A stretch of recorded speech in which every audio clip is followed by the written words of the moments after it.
Hola, ¿qué tal? ¿Cómo están? Muy buenos días, buenas tardes, buenas noches. Son las 6 de la tarde acá en el Perú, en Lima, Perú, del 4 de enero del 2024. Vamos a comenzar con la lectura del capítulo número 8 del libro Adiós Princesa de David Rocasolano, que ya hemos estado avanzando y comentando y que a muchas personas les ha gustado la redacción, el texto y tal, ¿no?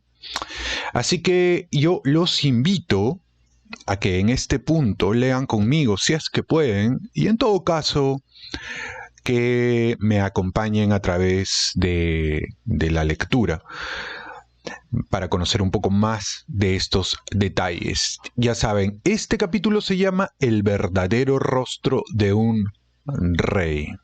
¿Vale? Así que empecemos. Los meses previos a la boda fueron bastante agotadores para todos nosotros. Desde la Casa Real se nos impuso un calendario bastante apretado de cenas, encuentros, fiestas, cumpleaños y saraos de toda índole, para que fuéramos confraternizando con los augustos injertos de nuestro nuevo árbol genealógico. Al principio nos resultaba bastante divertido.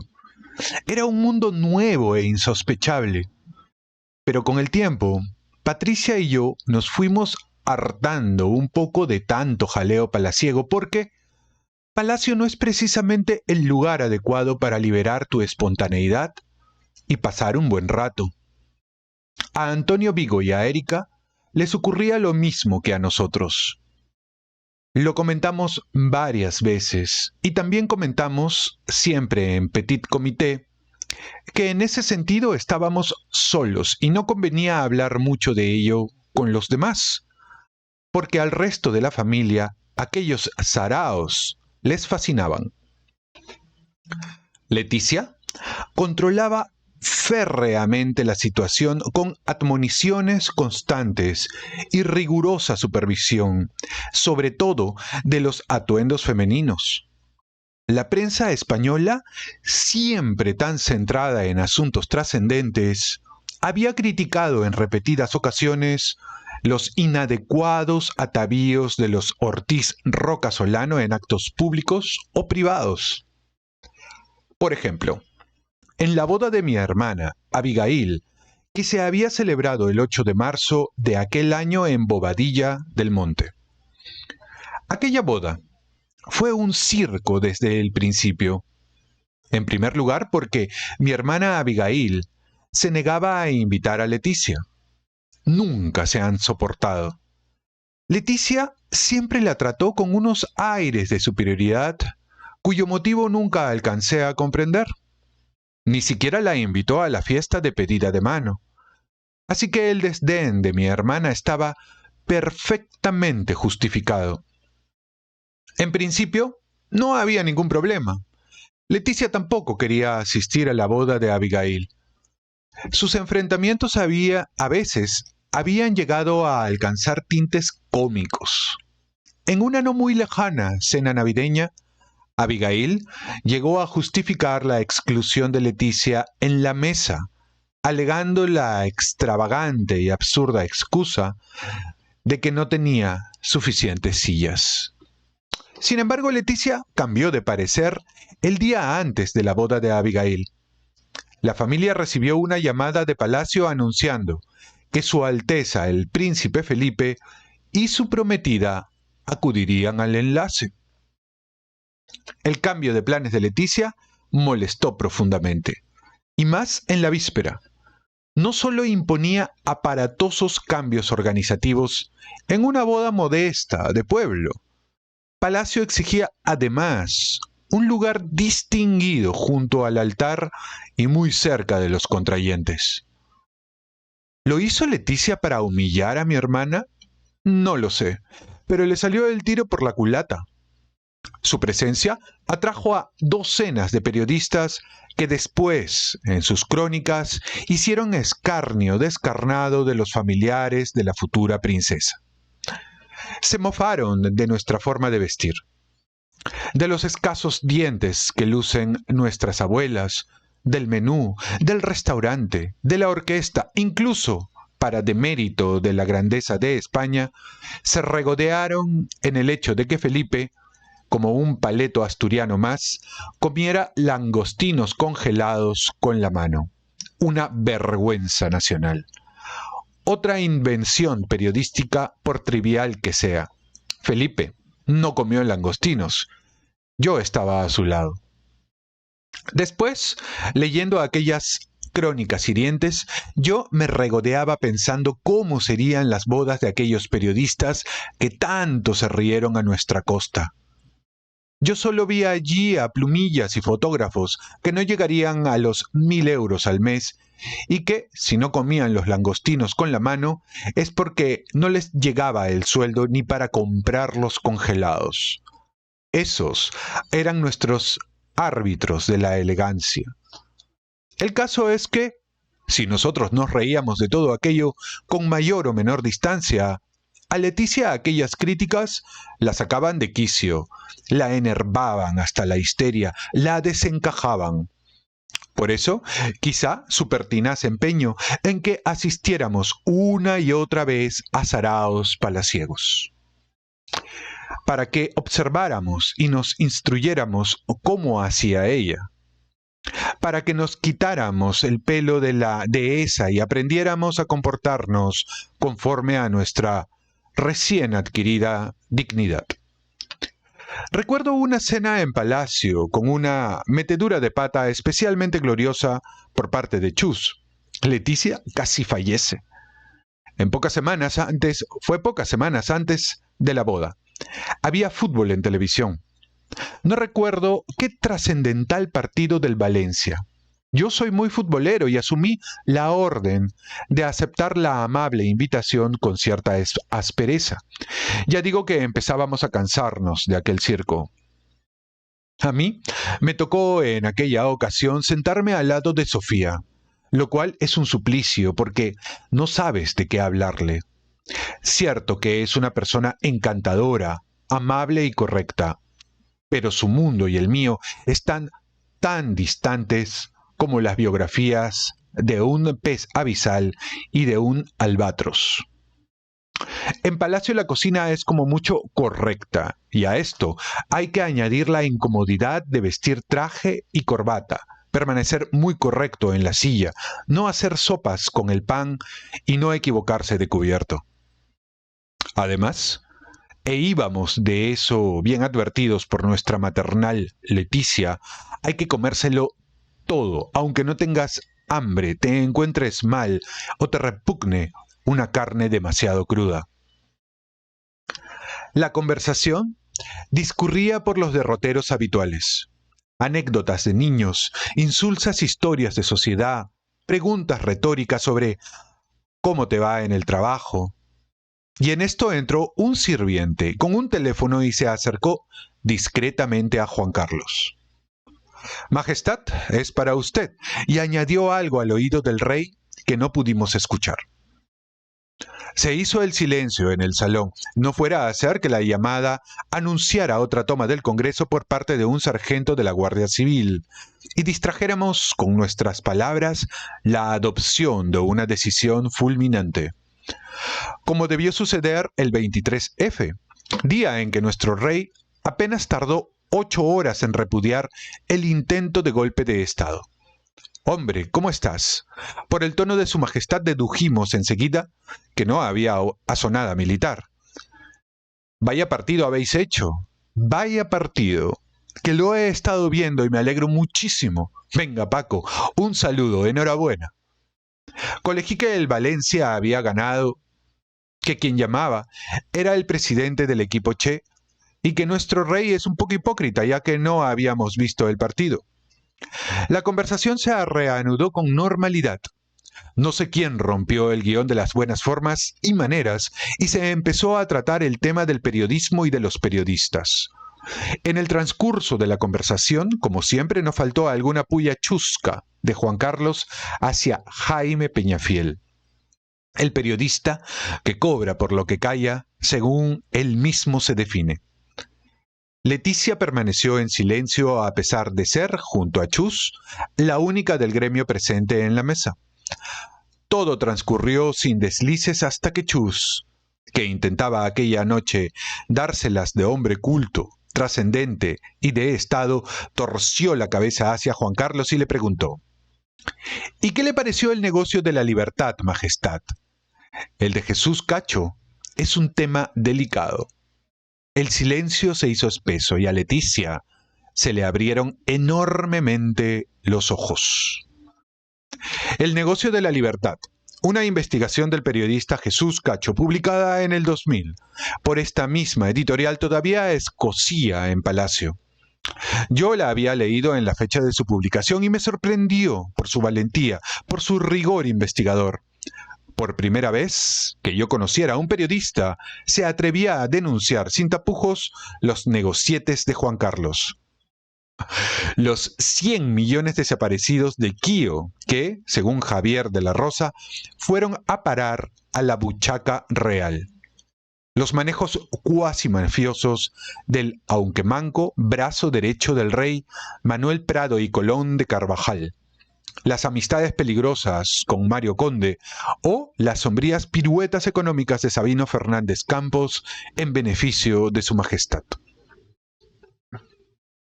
Aquí aparecen fotos. ¿Pueden ver? Sí, ¿no? Se ve. Pocas semanas antes de su suicidio, hablé con Erika. Ya no podía más. La presión mediática la asfixiaba. Era una chica corriente, sin fans ni necesidad de notoriedad, y le hicieron la vida imposible. Creo que los periodistas deberían reflexionar sobre la parte de responsabilidad que tienen en la muerte de mi prima. Nosotros no somos príncipes ni reyes. Éramos, gente normal con derecho a la privacidad e incluso, aunque le suene raro a algún plumilla, con derecho al honor. Ahora comprendo aquella vieja frase: si ves a un periodista, dale una historia. Si tú no sabes por qué se la merece, lo sabrá él. En la imagen, Erika aparece con su última pareja, Roberto García, en una foto robada por los paparazzis. Ahí aparece Erika y Roberto, su enamorado, su novio, antes de que ella se quitara la vida. Bueno, yo ese detalle, por ejemplo, no lo conocía, ¿no? No sabía que la hermana de Leticia se había quitado la vida, no lo sabía. ¿No? Por ejemplo, hay muchas cosas para mí que no conocía, hay varios intríngulis, varios detalles, ¿no? Por la lejanía. Bien.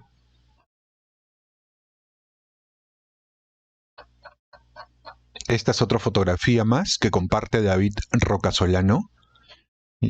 Antonio Vigo, exnovio de Erika y padre de Cada. Fue ascendido por las revistas del Cuore de barrendero a prometedor escultor. Era una persona ensimismada, que estalló el día del funeral de Erika. Se volvió hacia el rey y le dijo lo que muchos pensamos: vosotros tenéis la culpa. Tú tienes la culpa, hijo de puta. Vosotros la habéis matado. En ese momento sentí un profundo orgullo de ser su amigo. Esta es la parte del funeral. Velorio o funeral.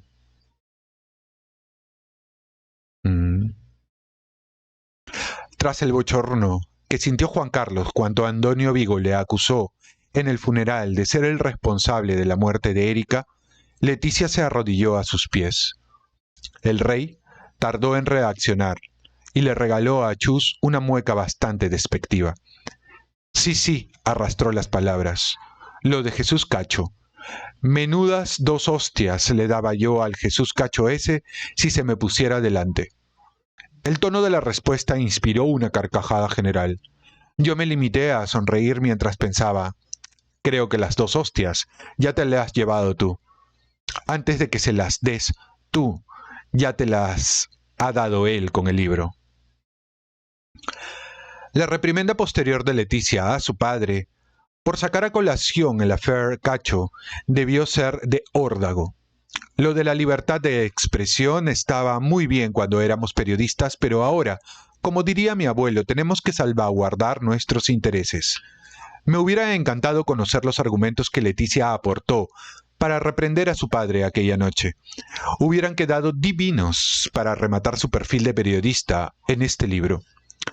Aquellas cenas eran bastante tediosas, insisto, razón por la que yo intentaba siempre sacarles algún provecho estudiando los comportamientos de nuestra realeza. Mi personaje preferido siempre era el rey. A medida que fueron pasando los meses, aquella simpatía que nos mostraba al principio se fue diluyendo.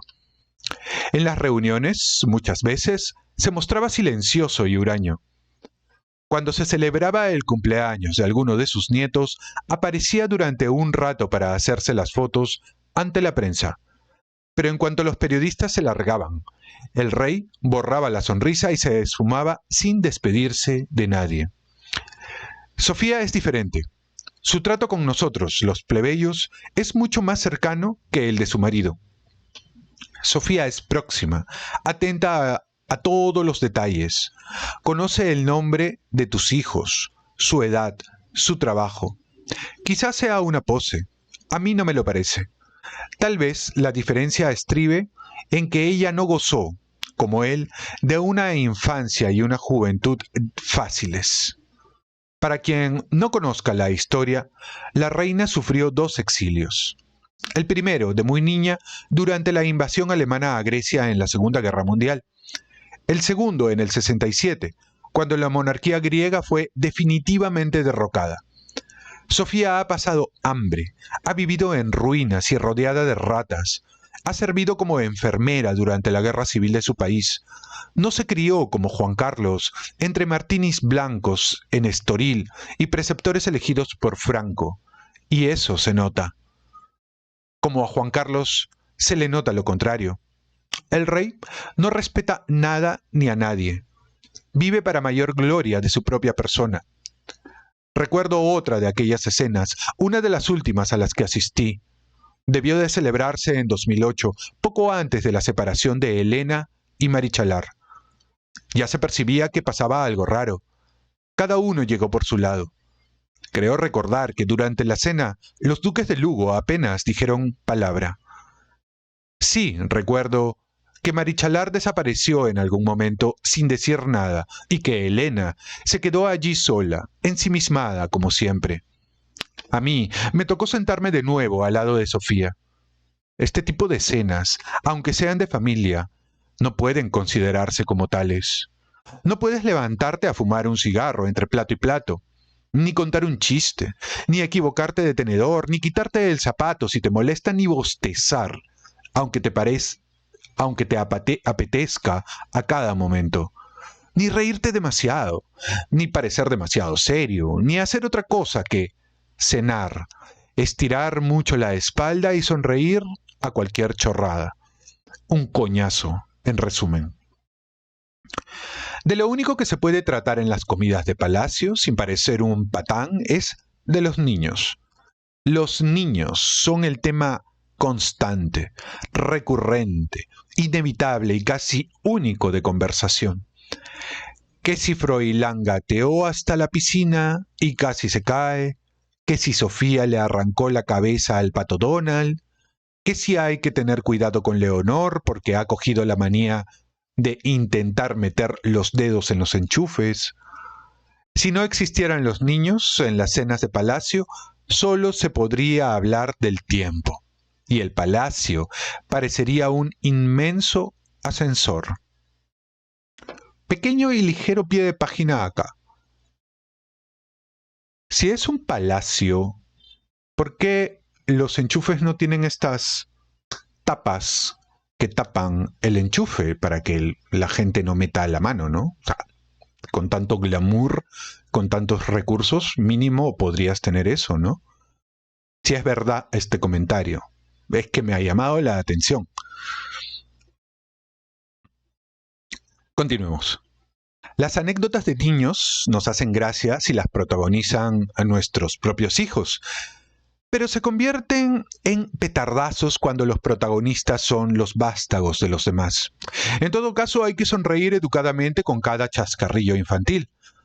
Y si pasa un ángel y se hace el silencio, romperlo con un aventurado, ¡qué gracioso!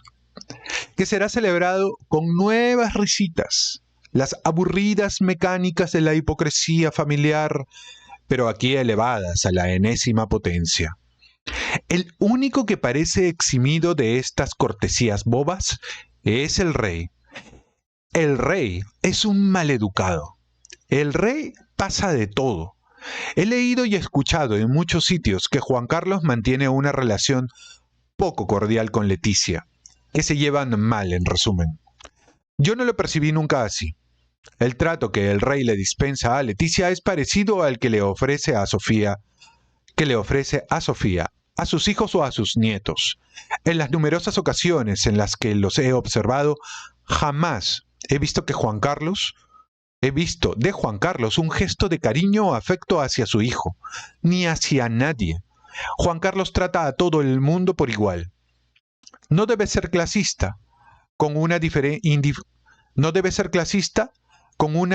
indiferencia y un desdén tan palpables que impresionan. Como si estuviera por encima del bien y del mal, y de nosotros, como una deidad a un insecto. Da la impresión de que se ha creído su papel, de que ha interiorizado que es un ser superior, que merece el vasallaje, y va por la vida luciendo una displicencia absoluta, un desinterés indisimulado hacia todo lo que no sea a él. Leticia lo asume y le llama majestad. Yo me limitaba a tratarlo de usted.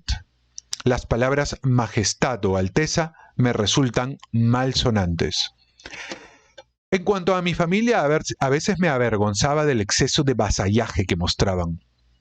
A mi tía Paloma, que es una mujer sencilla, que a veces raya en el simplismo, toda aquella parafernalia real la superó desde el principio. Era patético observar cómo se dirigía a Sofía. Señora, ¿cómo está usted? Y poco faltaba que se agachara un poco más, la famosa genuflexión, y le limpiara a la reina los zapatos con la lengua.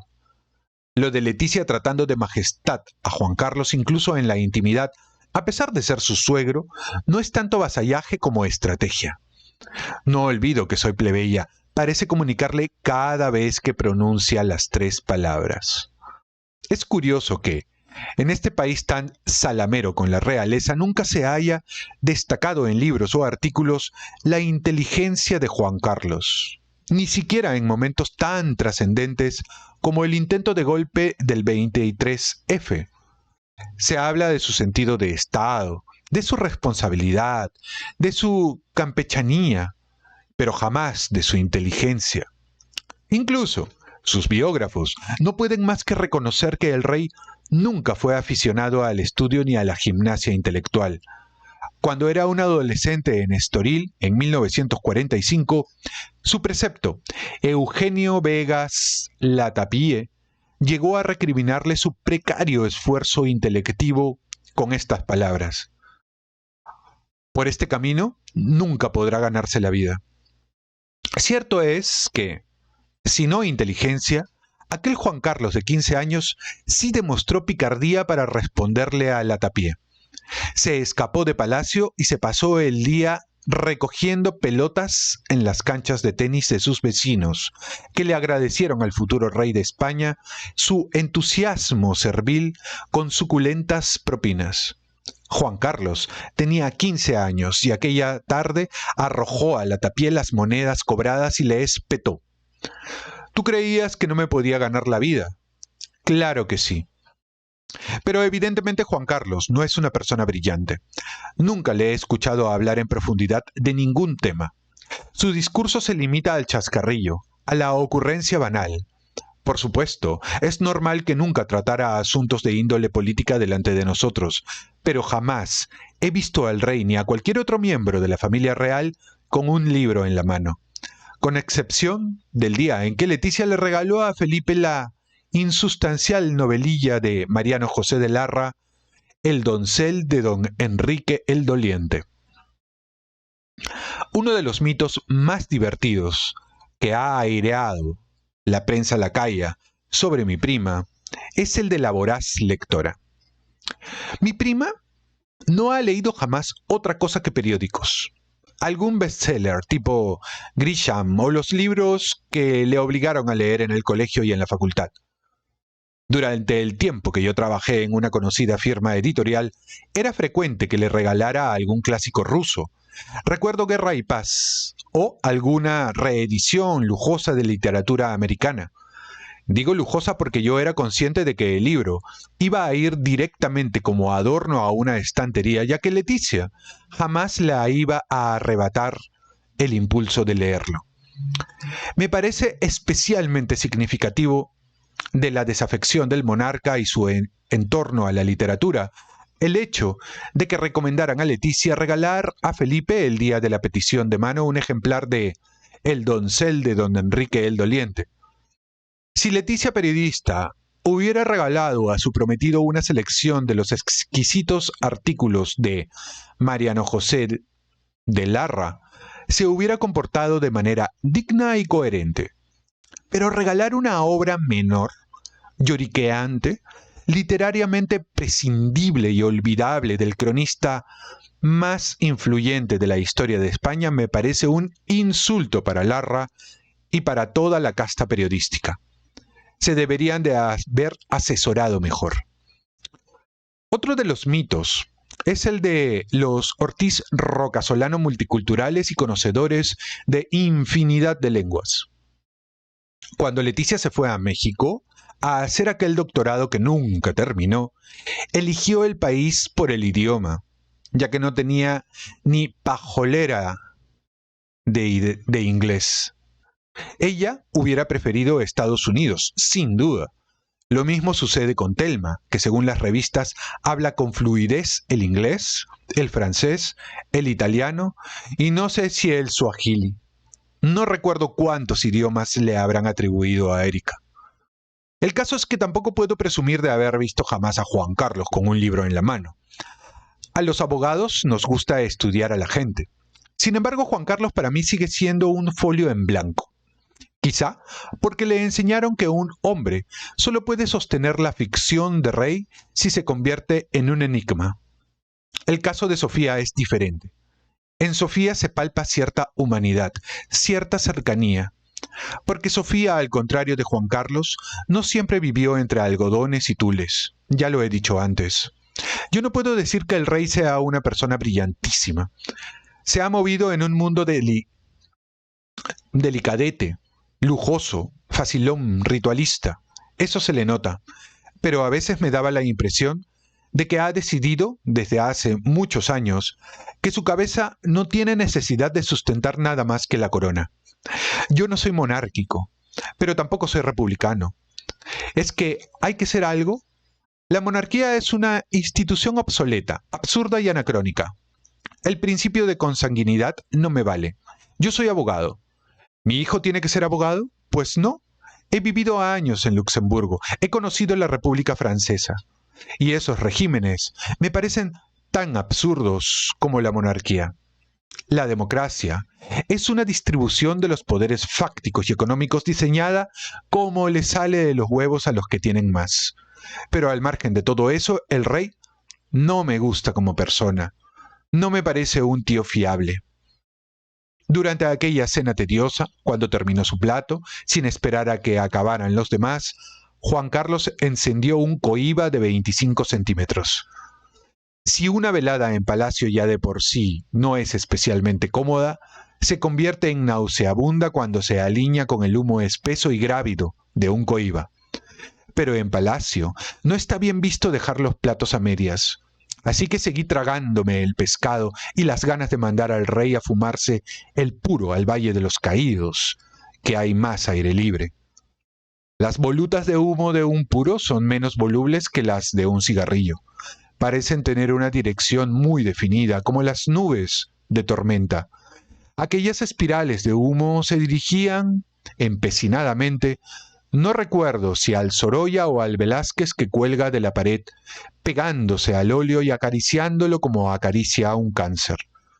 No sé qué pensaría un conservador del patrimonio nacional si estuviera sentado con nosotros a la mesa. Supongo que se habría quedado tan callado como me quedé yo, y que pensaría, como yo, que el rey no es muy considerado, ni con nosotros, ni con el arte, ni con nada. Muy bien, aquí termina este capítulo y el próximo capítulo es Felipe, Cristina, Elena. Unos comentarios breves, en torno a esto que comenta David Roca Solano respecto del rey de España en ese momento, Juan Carlos. El rey Juan Carlos tuvo un momentum, vamos a decir así, con Hugo Chávez en aquella célebre reunión de mandatarios y presidentes, en donde Hugo Chávez, muy tropical él, hablaba y hablaba y hablaba y tenía una infinita, interminable verborrea que salía por todos los poros de su ser, especialmente de su boca. Y ahí es donde el rey Juan Carlos lo calla, ¿no? Con aquel memorable ¿por qué no te callas? Y claro, Hugo Chávez, que es de izquierdas y que es no solamente pues antimonárquico, es anticapitalista, o fue anticapitalista, se sintió apabullado. Definitivamente no se cayó. Mucha gente hizo, sobre todo la gente que era de derechas en Hispanoamérica, hizo suyo ese bozarrón del rey de España en aquella oportunidad porque de alguna manera le hacía el pare a Hugo Chávez. De acuerdo a cómo lo comenta acá el autor David Roca Solano, la forma de ser de Juan Carlos se parece en algo a la de Hugo Chávez, en el sentido de sentirse muy superior al resto, aunque sí es cierto, y muchos venezolanos lo van a compartir conmigo probablemente, incluso los que son antichavistas. Hugo Chávez tenía cierta ascendencia sobre la gente, cierto liderazgo. Yo no sé si ese nivel de cercanía, a pesar que a Juan Carlos le decían el campechano y tal, la tenía él mismo, si tenía ese nivel de cercanía con la gente. No lo sé. Desde lejos, porque claro, yo tengo la visión de quien está fuera de la escena, desde lejos a mí me cae bien. No, es un feeling nomás, obviamente. Me cae bien Sofía, la reina hoy, reina emérita Sofía, ¿no? O consorte del rey, como me han corregido por ahí.